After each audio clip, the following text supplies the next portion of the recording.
So Helena, fantastic to meet you. And I'm here at the home of British sailing. I'd never thought I'd be here. I don't do water, and I'm very pleased we're not doing it on the boat. We're doing it on dry land. But it's good to be down here in Weymouth and come and speak to you about your sport. Tell me a little bit more about the actual preparation, the focus to compete. When you get right to the pinnacle of your sport and you're standing on the start line or lining up in a boat ready to start a race, actually everyone's of an equal talent, equal ability. There's a lot of time in the gym, there's a lot of time on the water put in, and obviously, you know, got to have your head in the right place. It's the thoughts that are going on in your head that are going to make a difference between gold, bronze, or not getting anything. You made the decision to transition to become a Paralympian. Was that a hard decision to make?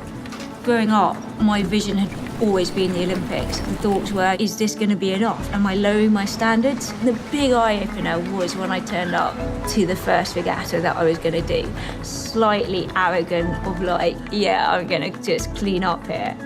And I didn't. Big wake-up call. I remember just taking a step back going, well, either I'm not very good or these guys are actually really good. Sailing's so unique. You leave your disability on shore.